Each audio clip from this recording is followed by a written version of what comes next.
Estamos. Volvemos al hábito de vernos seguido en espacios distintos.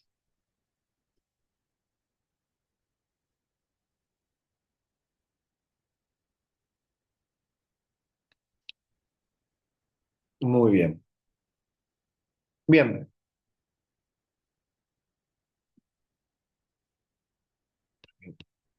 Listo.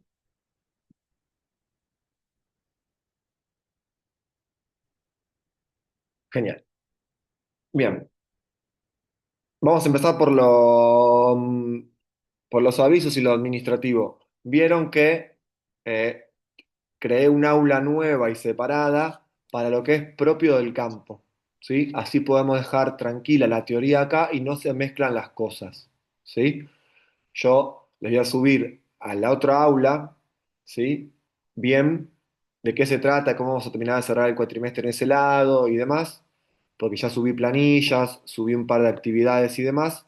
Se las voy a explicar obviamente con un videíto, con tiempo, tranquilos, para que se puedan organizar y la vayan eh, avanzando. Pero sí saber que este espacio va a quedar para cuestiones propias de este espacio, que son más de corte teórico, reflexivo y demás, y la otra, que no va a tener nunca un encuentro así como este, salvo que lo necesitemos para algo particular, sino se va a manejar así como autoasistido en modo asincrónico. Ese otro espacio es, por ejemplo, avisé hace un ratito, por ejemplo, que el martes Agustino Ormaechea no va a estar, no sé si lo vieron, pero para verlo tienen que todos vincularse a ese aula. No están todos todavía porque recién había 28 participantes, y así que después vincúlense a ese aula también, porque ahí va a pasar él, quién vino, quién no vino, las planillas, las entregas, las cosas propias de, de la observación, digamos, y el campo en sí, y esto tiene que ver más con eh, herramientas de la educación, sobre todo en el ámbito de la educación popular y demás, que ya vamos a empezar a ver hoy de qué se trata esto de la educación popular. Pero este espacio nos sirvió también para introducir y darnos algunos recursos y habilidades y competencias respecto a qué iba a pasar cuando íbamos al campo, la observación y demás. Entonces necesitábamos como estar pegados, pero después separarnos y dejar de ser siameses. Eso está claro entonces, vincularse a ese aula y atender ahí o comunicar ahí las cuestiones propias de, de la práctica y yo les voy a subir ahí entre hoy o mañana una explicación de cómo nos vamos a manejar ahí y qué le queda a ese espacio respecto de acá hasta el fin del cuatrimestre. En lo que concierne a este taller nuestro de la educación popular y demás, hoy sí vamos a empezar a preguntarnos o entender o darle un poco vuelta a qué es esto de la educación popular, ¿no? ¿Alguien sabe qué es la educación popular? ¿O qué piensan que es la educación popular? Por más no lo saben, pero por ahí tienen alguna pista, algún supuesto, algo de eso.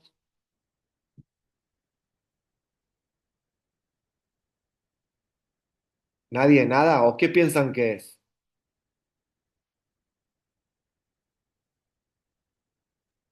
Como una forma de la sociedad en participación o algo así. A ver, de nuevo, como una forma, O sea, como una forma popular de una forma de enseñar a la sociedad desde la participación. bien, tiene que ver con eso, sí, es una perspectiva, digamos, de la pedagogía, tiene que ver con la participación, recontra, ¿sí? Y un poco más también, pero va muy bien, va por ahí, va por ahí, Una va por ahí. educación informal. ¿Cómo? Informal. A ver, ¿y qué sería formal o informal? ¿Qué define una u otra? Hmm. Eh, no sé cómo explicarlo, pero popular me suena más a todos, que puede ser en cualquier sector, en cualquier ámbito. Bien. Sí, ¿Podría llegar a ser tipo lo que sería como espacios como Six o Envión en todo caso? Sería del programa Envión, no sé si del conocimiento. Sería como sí. algo del estilo, sería algo de ese estilo, sino Eh, más o menos sería. O Tiene cosas No en sería, común, pero no es lo mismo. Envión, por ejemplo, que quizá incluso hagamos algo con Envión en el cuatrimestre que viene, eh, es un programa, es una política pública, pero no es un proyecto de educación popular. ¿Tiene muchas cosas en común? Sí, vamos a descubrir que sí, pero no es lo mismo.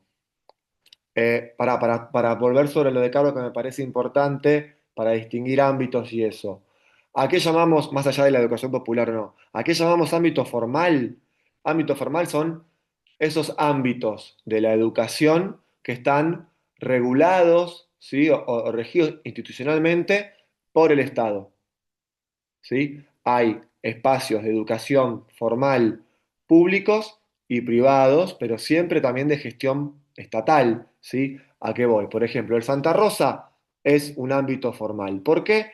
Porque el Ministerio de Educación de la provincia regula lo que se enseña a través de los diseños curriculares, ¿sí? Y dice, bueno, ok, en la carrera de educación física en la provincia de Buenos Aires tienen que pasar estas cosas. Y quien quiera abrir un profesorado de educación física en la provincia de Buenos Aires que entregue título habilitante para trabajar de profesor, tiene que homologarse en este diseño curricular y dar estos temas y aprobar estos contenidos. Si alguien tiene todo esto, la provincia de Buenos Aires, el Ministerio de Educación de la provincia, le va a dar un título que certifique que esa persona terminó esos estudios. ¿Sí? Tiene un diseño curricular y tiene una titulación, ¿sí? Reconocida por el Estado. Eso es lo formal. Me van a decir, pero Pablo, el Santa Rosa es privado, yo pago. Sí, bueno, pero la gestión, el que se hace cargo, el que reconoce el título, es el Estado. ¿Sí? Te lo da el Santa Rosa, pero lo reconoce, lo homologa y lo valida el Estado. Hay instituciones públicas, o sea, paga todo el Estado y reconoce el Estado, y hay público-privado, ¿sí? Que vos, como participante de esa educación, pagas, pero sigue siendo el Estado el que garantiza tu titulación. Un ejemplo de privado-privado que no lo garantiza el Estado, las escuelas Montessori. No sé si escucharon hablar de las escuelas Montessori. Hace poco en Chivilcoy había un jardín, una guardería Montessori. ¿No saben lo que es? ¿No? Montessori es toda una línea pedagógica que no tiene nada que ver quizá con las pedagogías tradicionales, donde hay instituciones donde vos podés ir al jardín 3 años, pero si vos terminás ahí, el Estado no reconoce que terminaste el jardín, porque no es algo de gestión estatal. ¿Se entiende? Es privado, lo maneja un montón de gente que se formó y se capacitó en pedagogía Montessori, la lleva adelante, vos podés mandar a tu pibe, a tu piba ahí, 3 años, terminó el jardín, perfecto, pero cuando quiere arrancar la primaria, no está avalado por el Estado, esa persona no terminó el sistema formal y es algo informal. El CEF, por ejemplo, es un híbrido, lo regula el Estado, pero no tiene diseño curricular.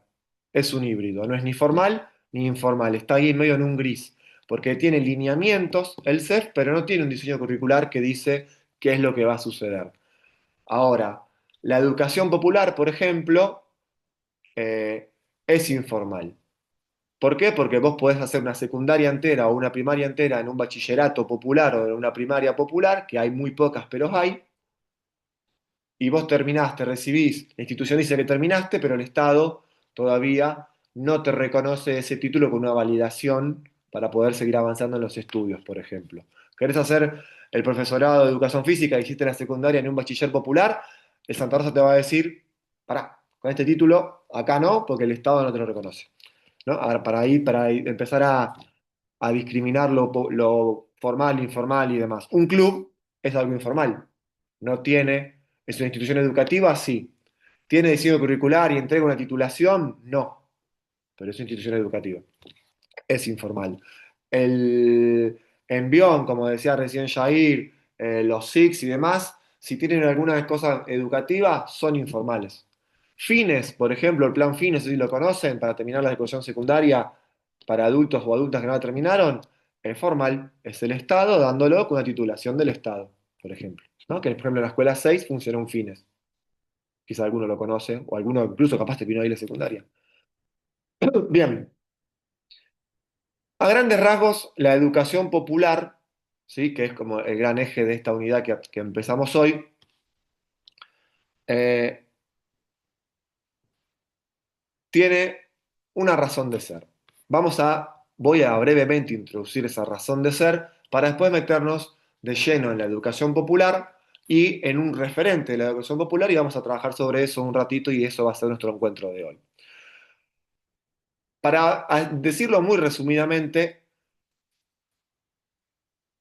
la educación como sistema o el sistema educativo no existió siempre. No sé si lo sabían, quizá lo descubren ahora. No siempre hubo sistema educativo, ¿sí? Hay sistema educativo a partir de la edad moderna hacia acá. ¿Cuándo empieza a haber sistema educativo? Cuando los estados dicen, ok, yo me voy a hacer cargo de decidir qué elementos de la cultura van a transmitir y me voy a hacer cargo de pagarle y de costear eso. Eso sucede a partir, estoy hablando todo muy rápido, muy resumido, hay un montón para leer y profundizar de esto, pero a partir de la Edad Moderna, cuando los estados empiezan a crecer, ¿sí? E incluso la figura de Estado como Estado-nación empieza en la Edad Moderna, ¿no? Post Revolución Industrial y demás, y ahí los estados dicen, ok, yo necesito construir un ser argentino, perfecto, entonces me voy a hacer cargo de la educación y voy a crear un sistema educativo para construir qué es ser argentino. Y así cada estado, cada país va confeccionando y haciéndose cargo de un sistema educativo en tanto dispositivo que permite construir o elaborar lo que cada estado quiere de su población o su ciudadanía y, por ejemplo, lo que no es también. Piensen que en ese momento de la historia de la humanidad también había toda una cuestión de lo europeo, lo latinoamericano y demás. Entonces, de alguna forma los estados se cubren de construir una identidad nacional en detrimento de lo no nacional, ¿no? Entonces, defender nuestra cultura a través del sistema educativo, que después podemos discutir que justamente qué tipo de cultura se transmite, qué contenidos, quién lo decide y por qué son valiosos y demás, es una gran discusión permanente, incluso en el mundo del sistema educativo. Pero lo importante para pensar es, primero, que las escuelas, ¿no? El sistema educativo del cual nosotros hoy somos parte en un nivel terciario y fuimos parte a nivel inicial, primario y secundario, no siempre sucedió así y lo que sucede allí dentro, lo que sucede allí dentro, tiene que ver con disputas y con tensiones de poder hegemónicas que van configurando de algún modo cómo el poder hegemónico de turno quiere o decide que sea la sociedad. Y para eso la escuela dijo, acá estoy, yo me encargo, yo voy a configurar o voy a colaborar muy fuertemente en construir lo que es ser bonaerense, lo que es ser argentino, lo que es ser brasilero, lo que es ser venezolano, lo que es ser finlandés, lo que es ser senegalés. Cada estado a través de su sistema educativo va eligiendo qué contenidos y qué elementos de la cultura va transmitiendo, reproduciendo y cuáles no, cuáles invisibiliza. La educación física, por ejemplo, se va a tratar o se va a encargar de la mano de los diseños curriculares de decir qué cuerpo es el correcto, qué cuerpo no, qué emociones, qué sensaciones, qué movimientos, qué prácticas lúdicas, qué prácticas corporales, qué prácticas deportivas entran y cuáles no en la escuela, cuáles se transmiten, cuáles no se transmiten, cuáles se conocen, cuáles no se conocen. Esos son elementos culturales, es trascendental porque eso construye significado y sentido a esa comunidad, a esa sociedad. Los diferentes actores que intervienen, ¿sí? O agentes que manejan, digamos, el rumbo o los destinos de ciertas sociedades o incluso de varias naciones juntas, son poderes y tensiones políticas y económicas hegemónicas, que hegemónicas quiere decir se volvieron mayoritarias en un momento y en otro momento pueden no serlo, ¿sí? Lo que ahora es contrahegemónico en algún momento puede ser hegemónico o no, ¿no? Pero lo hegemónico lucha todo el tiempo por quedarse y por decidir y por ser, digamos, el lugar de mayor tensión. A grandes rasgos podemos hablar de capitalismo, de socialismo, ¿sí? De liberalismo, de neoliberalismo, de un montón de teorías sociopolíticas que en diferentes momentos van gobernando o decidiendo los destinos del mundo, ¿por qué no, no? El mundo anda hoy incluso bastante complejo en ese sentido y ya no hay los Estados Unidos de América que en un punto decidían cómo era el capitalismo y gobernaban el resto del mundo. Hoy, por ejemplo, si a alguno o alguna le interesan las cuestiones internacionales, van a encontrar, por ejemplo, que se habla de multipolaridad.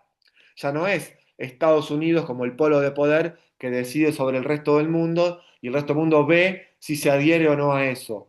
Incluso hace unos años hablaba de Estados Unidos y China como dos focos de poder, e incluso enfrentados a nivel económico, político y bélico y cultural, ¿por qué no?, por decidir quién decide. Hoy en día a esa discusión se suma, por ejemplo, Rusia, se suman otros países de Asia, se suman países de África, otros países de Europa, que intentan esta multipolaridad de decidir, bueno, yo quiero que el mundo funcione así, yo quiero que el mundo funcione así, yo quiero que el mundo funcione así, yo voy a intentar que el mundo funcione conmigo acá. Bueno, todo eso tiene que ver con teorías sociopolíticas de cómo se construye o cómo se sostiene desde lo político y lo económico la sociedad. Y cada sector de poder va a intentar prevalecer sobre el resto y decidir y dar digamos, las reglas de juego de esa sociedad. Y por qué no, las reglas de juego de la educación también. Hay un montón de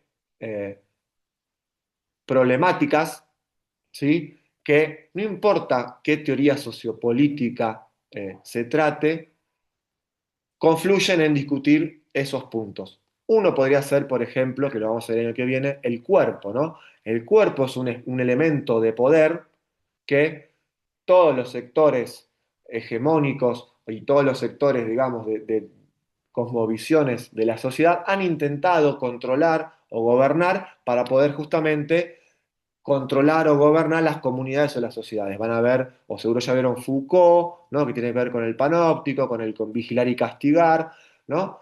Quien controla o quien puede controlar o decidir la subjetividad de los cuerpos, va a decir Foucault, puede gobernar o conocer qué va a sentir, qué va a desear o qué va a consumir incluso esa persona o esta sociedad. Por eso se vuelve tan importante controlar o gobernar los cuerpos de diferentes formas. Otra vez, hello, educación física y deporte como elementos súper, súper vinculados a este control del cuerpo, ¿no? O podríamos elegir pararnos del lado de la liberación. Otro elemento, y acá me voy ya metiendo para la educación popular, otro elemento central que todas las diferentes perspectivas o enfoques socioeconómicos y sociopolíticos se discuten, es la lógica de opresión, sumisión o libertad, ¿no? ¿Qué queremos? Un pueblo o una sociedad sometida, ¿sí?, oprimida, donde unos deciden sobre otros, vertical, distancia, ¿sí?, o una sociedad más horizontal, donde todos y todas tengamos la posibilidad de tomar decisiones y definir las reglas de juego, o por qué no, un mundo desigual, pero intentando problematizar y volverlo un poco más justo en, bueno, cómo producimos, cómo elaboramos, cómo crecemos, cómo educamos, cómo nos desarrollamos todos y no solo algunos como países, ¿no? Y como sociedad también, ¿no? Porque algunos, vamos a empezar el caso de Argentina, podríamos pensar esa lógica de opresión y sumisión tranquilamente en el sentido de por qué algunos no tienen, otros tienen y otros tienen mucho. Podríamos repensar las reglas de juego de la sociedad argentina o la sociedad latinoamericana o la sociedad global para que más o menos todos tengamos lo mismo. Podríamos. Pero eso tiene que ver con una lógica liberadora. En ese sentido, y en esa lógica de opresión y liberación, se inscribe la educación popular, ¿sí? Y tiene a Freire, que seguramente lo escucharon nombrar, como uno de los referentes más importantes o trascendentales de la lógica de la educación popular. La educación popular, a grandes rasgos, ¿qué va a plantear? Justamente romper con estas lógicas de opresión o intentar por lo menos problematizar, 824, te quedó abierto el micrófono, 465, Valerio, ahí, va a no, intentar 46, 436, problematizar, 46, problematizar las reglas de 8, juego, solucionado, tu silencio y yo, va a intentar problematizar las reglas de juego que conducen una cultura o una sociedad, ¿no? Por lo menos ponerlas ahí en cuestión y tratar de transformar el mundo dando la posibilidad de liberarse o de repreguntarse algunas cuestiones a esa comunidad, a esa sociedad y demás. ¿Fui demasiado rápido? Sí, ya sé, fui demasiado rápido, pero necesitaba hacer toda esa introducción para llegar a, bueno, cuál es el sentido de la educación popular. El que lo explica mejor que yo es Freire, ¿sí? Y les voy a mostrar, les voy a compartir, vamos a ver un videito de 3 minutos de Freire, hablando de, no dije nada de Freire, perdón.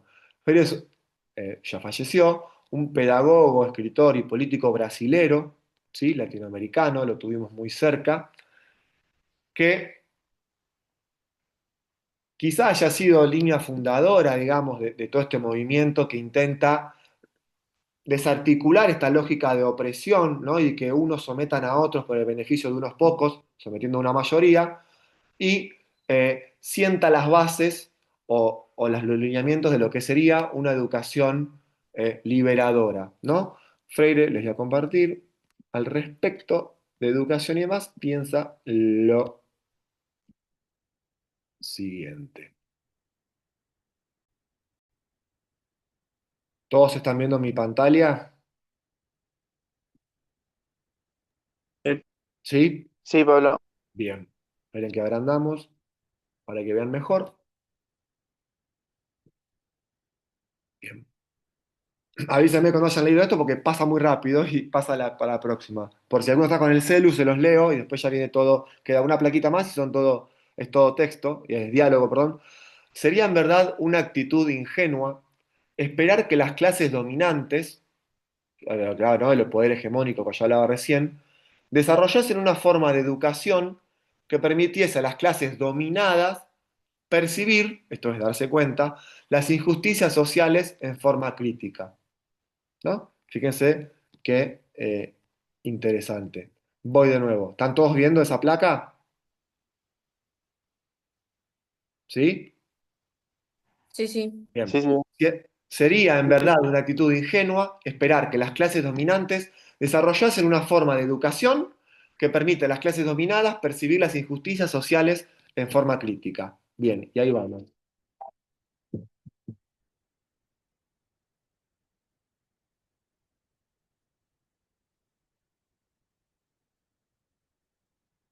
¿Llegan a leer? La outra questão, por exemplo, es preguntarnos cuál es nuestra comprensión del acto de enseñar y cuál es nuestra comprensión del acto de aprender. ¿Tenemos que escuchar o ver el video también? De ahí que yo hice la crítica. No anda el video, Pablo. ¿Cómo? El video no se ve. ¿No se ve? Wait, esperen, Se quedó tildado ahí en el principio. esperen. Esperen que vamos de nuevo. Buenísimo que me avisaron. Esperen. Vamos a hacerlo así. Vamos a compartirlo de otra forma entonces. Ting.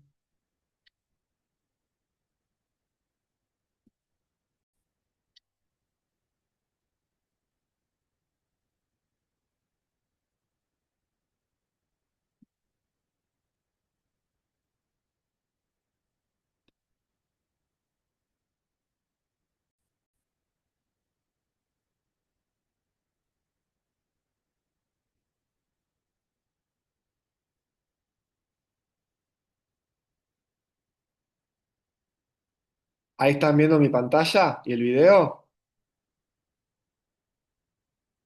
No se está reproduciendo, pero ¿lo están viendo? Sí, Sí, sí, sí, ahí ahí sí. se ve tu Bien. mouse. Ahora sí.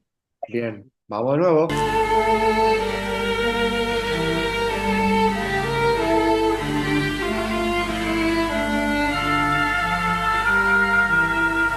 La outra questão, por exemplo, es preguntarnos cuál es nuestra comprensión del acto de enseñar y cuál es nuestra comprensión del acto de aprender. E foi exatamente a partir de aí que eu hice a crítica a lo que eu chamei de educação bancária. Não podemos ensinar nadie a amar, que temos que amar. A única forma que tu tienes de ensinar a amar é amando.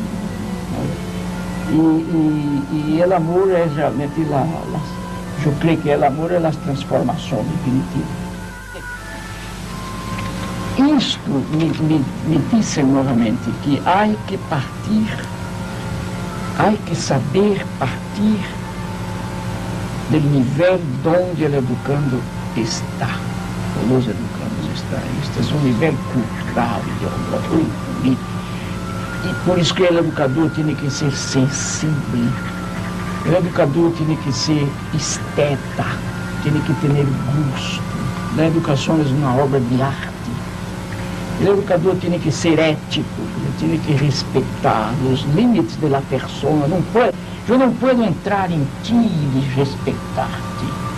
Eu tenho que respeitar tus sonhos, respeitar tus medos. Eu devo também tocar os teus medos. Como é psicoterapeuta hace, às vezes, psicanalista.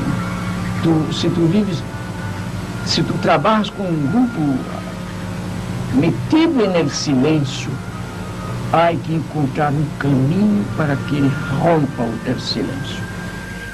Agora, às vezes nós não encontramos realmente, não há receitas para isso, não encontramos o caminho certo, o caminho certo para alcançar o miolo do silêncio.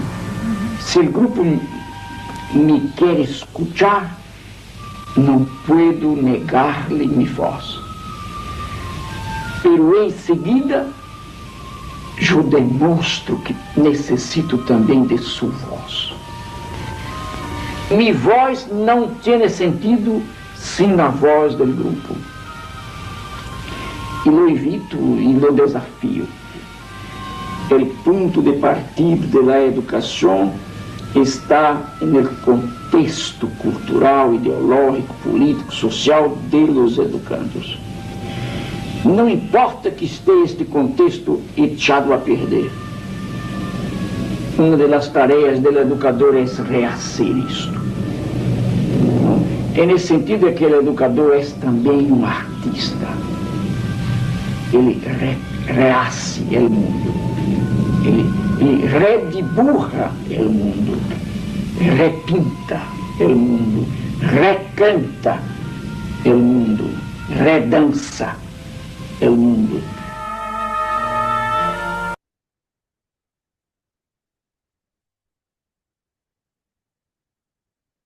Bien, yo pues el video los dejo en el aula también para que lo vamos a ver. Súper interesante. ¿Qué va a decir Freire? Le va a dar un sentido liberador a la educación, ¿no? En esto que yo venía planteando de la educación como sistema o dispositivo de los estados para transmitir ciertas cuestiones. ¿Por qué no también la educación o los educadores como agentes posibilitadores de romper esta lógica de opresión de unos sobre otros, opresión en términos de no poder pensarnos a futuro, ¿no? Opresión en términos de siempre voy a estar en este lugar, en esta situación y no la voy a cambiar porque creería que me la merezco o que debería, como que voy reproduciendo, creo, o que debería ser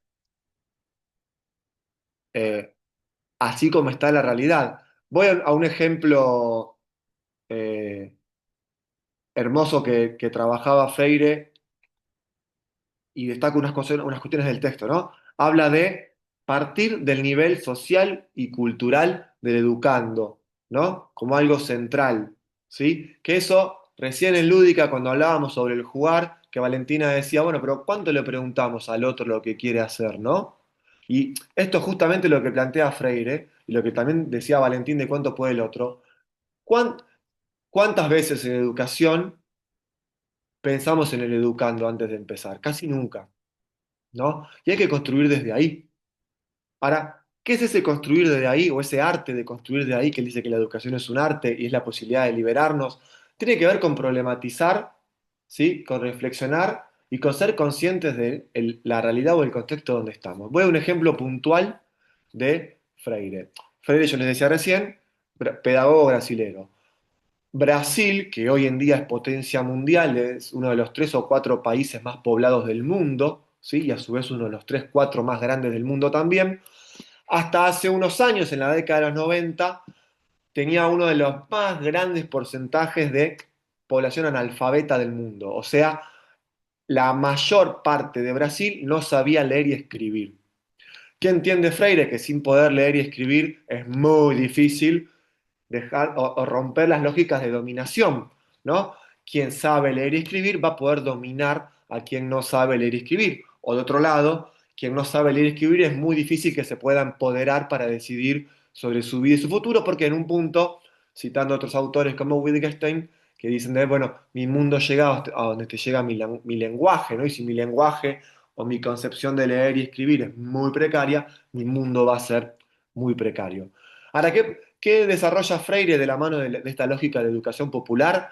Desarrolla todo un sistema de alfabetización popular, que después si quieren, no es el tema de esta cátedra, pero si quieren lo pueden buscar. ¿Qué intentó Freire? Darle la posibilidad de leer y escribir a todo ese Brasil que no leía y no escribía. ¿Pero qué es leer y escribir para Freire? Es leer y escribir contextos, que es lo que decía él acá recién. Es leer y escribir historia, es leer y escribir conciencia, realidad, problematizar, dialogar realmente horizontalmente entre educador y educando. Y voy con un ejemplo que él siempre citaba o traía, ¿no? Ellos, por lo general, se dedicaron a enseñar a leer y escribir en comunidades muy ultra vulnerabilizadas, ¿no? Comunidades de campesinos o campesinas. Piensen que Brasil es muy extenso, pero una desigualdad tremenda. Así como había, piensen que si había tanto nivel de analfabetismo, eso es el nivel de pobreza también. Más de la mitad de Brasil sumergido en la pobreza. Que hoy no estamos muy lejos en Argentina, estamos hablando del 50% de la provincia de Buenos Aires está bajo el nivel de pobreza, ¿no? Bueno, en Brasil, Freire desarrolla estos talleres, estos círculos de lectura o alfabetización que le decía él, sobre todo en comunidades campesinas, ¿no? Una de las cuestiones que en Brasil se cultivaba mucho era, él daba el ejemplo de la uva, ¿no? Y tenía hijos e hijas, o incluso campesinos y campesinas que trabajaban la uva, que no sabían escribir uva. Y él dice, bueno, ¿cómo enseñamos a escribir uva? No enseñamos la U, la B corta y la A, ¿no? Eso sería lo que él llamaba, y lamentablemente quizá por lo único que se escucha a veces Freire, la educación bancaria, ¿no? Quizá la escucharon hablar de la educación bancaria o la van a escuchar. La educación bancaria, planteaba Freire, tenía que ver con esto de, bueno, yo, docente, deposito conocimientos en el educando, le pongo algo, ¿no? Como en el banco. Yo en el banco voy y le pongo a mi cuenta plata. Bueno, Freire describía a la educación bancaria como esta educación que permite la opresión, ¿no? Si yo solamente pongo algo en el otro y creo que el otro solamente puede ser portador de algo mío, lo estoy privando de la capacidad de problematizar, de pensar, de estar en una situación de simetría, ¿no? Es alguien de arriba que pone en alguien que está en inferior situación. Entonces, él no va a decir, yo explico la palabra uva desde la U, la B corta y la A. Para enseñar uva, Freire digamos todo el equipo de alfabetización de Brasil, esos educadores, iban a las comunidades y trabajaban con los campesinos para entender todo el camino de la uva. Uva implicaba una forma de producción campesina, de explotación, una forma de mercado, una forma de empresariado, una forma de trabajo, una forma de vínculo con el ambiente y con la tierra. Entender todo eso implicaba entender el concepto uva.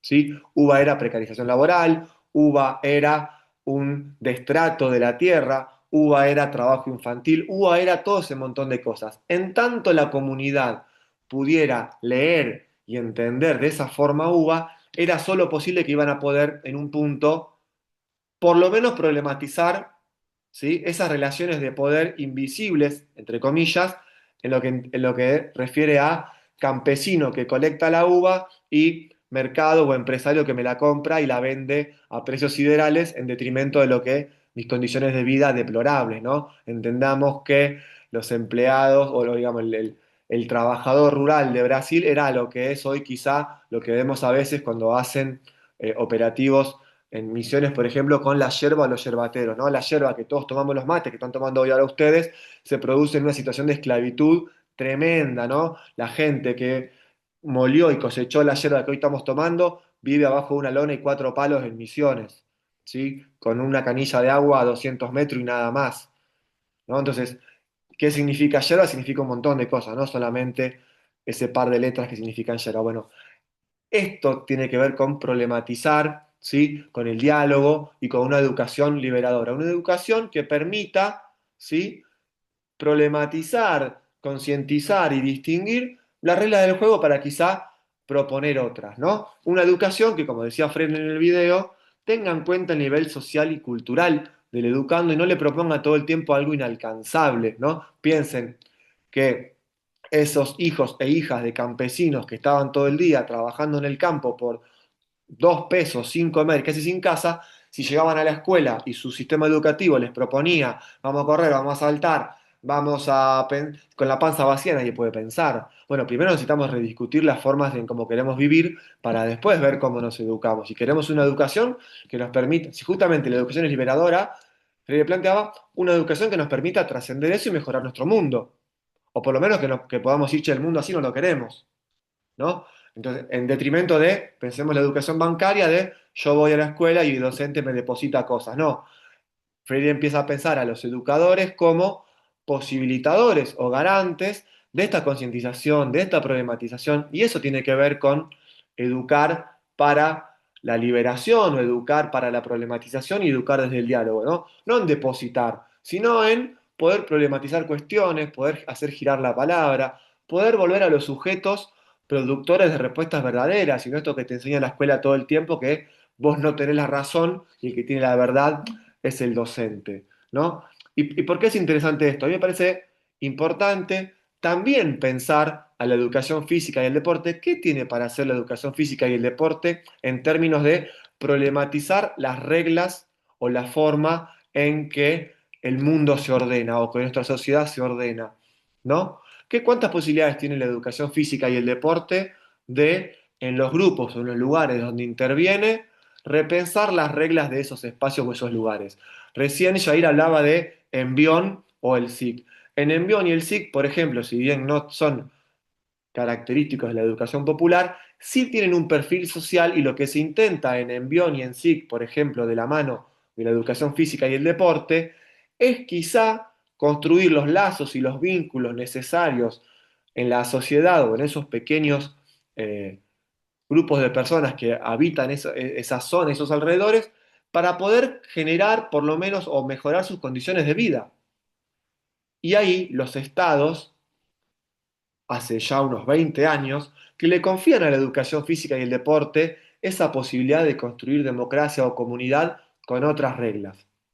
¿Sí? Entonces, el pibe o la piba que va en BIOM o que va al SIC no va a aprender la técnica de fútbol. El docente, nosotros, cuando vamos a trabajar al SIC o en BIOM, no vamos a formar al futuro Messi. Vamos a quizá encontrar en la actividad física, en el ejercicio físico o en los deportes, alguna excusa que nos permita construir recursos, elementos, habilidades o competencias para, ¿por qué no?, problematizar el mundo en el que vivimos y cambiar las reglas un poco a eso, ¿no? Es complejo, es difícil, por supuesto, pero por lo menos nos salimos o entendemos o somos conscientes como educadores de no estar jugando a una educación bancaria donde yo tengo el saber y se lo deposito a otro, incluso en términos de corporeidad o incluso en términos de, bueno, yo sé cómo son las habilidades motoras y te las voy a enseñar a vos. Yo sé cómo hay que correr y te voy a enseñar a vos. Yo sé qué deportes están bien y te los voy a enseñar a vos. Yo sé qué formas y qué usos correctos del cuerpo hay y te los voy a enseñar a vos, ¿no? Eso es bancario en términos de Freire, ¿no? En términos de opresión y sumisión. Distinto sería, che, a ver, ¿de qué forma esta comunidad se mueve? ¿De qué forma esta comunidad se expresa? ¿Qué prácticas corporales predominan en esta comunidad? ¿No? Esto que hablaba Freire de partir del nivel del educando. ¿Qué prácticas culturales y sociales referidas al deporte se practican en barrios populares, por ejemplo? ¿Qué prácticas deportivas o de movimiento o qué saberes corporales circulan en el barrio blanco, circulan en el barrio verde, circulan en el Fonavi? Y a partir de ahí construimos quizá algo, ¿sí?, poderoso, colectivo y social entre todos, en vez de yo vengo con y ustedes vengan a mí a escucharme, ¿no? Fuerte, fuerte, un montón. Fui demasiado rápido. En media hora empecé con teorías sociopolíticas y terminé en cómo hace la educación física para intentar no cambiar el mundo, porque esto, y con esto cierro. Freire decía que la educación no va a cambiar el mundo. Freire decía que la educación va a cambiar las personas que van a cambiar el mundo, ¿no? O por lo menos cambiar esas reglas. Esta es un poco la puerta de entrada a la unidad 3, ¿no? Presentar un poco los pilares y los referentes, en este caso Freire, de la educación popular. Vamos a seguir en próximos encuentros profundizando con ejemplos latinoamericanos y, por qué no, argentinos de educación popular y encontrando qué puntos en común tiene la educación física con eso. Y un poco lo que decía Caro al principio sobre lo informal y sobre lo de todos, que también lo traía por ahí Joaquín, y la participación, sí son elementos de la educación popular, esta participación, lo informal, el todos, ¿no? Ahora, ¿cómo puede hacer o cómo fue haciendo la educación física y el deporte para laburar desde la participación, desde el todos, y en ámbitos informales que me permiten como docente o como profesional, trabajar con otras reglas que no son las del sistema formal, ¿sí? ¿Se acuerdan cuando hace unos meses leíamos el texto de Arieu sobre el respeto y los vínculos? ¿Se acuerdan? No se acuerdan. Vayan después si quieren. El caso de Arieu era una observación etnográfica en un club de jóvenes. Un club de jóvenes es un proyecto, una política pública muy parecida a Envión, ¿sí? O a los SIC, de hecho funcionan en esos lugares. Todo lo que pudo observar respecto al vínculo y al respeto, incluso a través del espacio de deportes o lugares, lo posibilita justamente lo informal, ¿no? Y ahí tiene la educación física y el deporte un lugar tremendo, tremendo para construir. Sí podemos, y si sale todo bien, vamos a intentar en el segundo cuatrimestre ir a ver un poco cómo es la educación física en esos espacios informales que no son el CEF, ¿sí? Y cómo la educación física y el deporte puede o tiende puentes o tiene recursos y herramientas para la inclusión social, para lo comunitario y para lo social. ¿Sí? Pero un poco necesitamos empezar por acá. Los recontra enredé por todos lados. Ya estamos tirando la toalla. Igual quedó todo grabado y yo, para cerrar, les voy a dejar el video para que lo puedan ver. Voy a dejar algún textito breve de alguno de los libros de Freire. Freire escribió un montón. Escribió Pedagogía del Oprimido, que es quizá el más central, Pedagogía de la Autonomía, Pedagogía de la Esperanza, Pedagogía de lo Popular, bueno, un montón de cosas. Cartas a quien pretende enseñar. Hay un montón de textos súper conocidos, lo van a ver en otros momentos de la carrera también. Este, pero bueno, les voy dejando eso en el aula para quien quiera profundizar un poco más, profundice, y esto queda grabado también como puerta de entrada a lo popular. 6 menos cuarto, voy a cumplir con mi parte del acuerdo de, como siempre, cortar para que lleguen. Y cualquier cosa nos estamos escribiendo. Hay 15 días para que nos volvamos a ver. ¿Ok? Pues ya. ¿Estamos? Genial. Sí. Listo, Pablo. Perdone que se hizo tiempo Bueno, mío y no pudieron hablar ustedes. Después generamos un Buen fin espacio de. para que pueda estar la voz de ustedes. Nos vemos. Nos vemos. Chao, Adiós. chao. Adiós. Chao, Gracias, gracias. Pablo. Nos vemos. Adiós.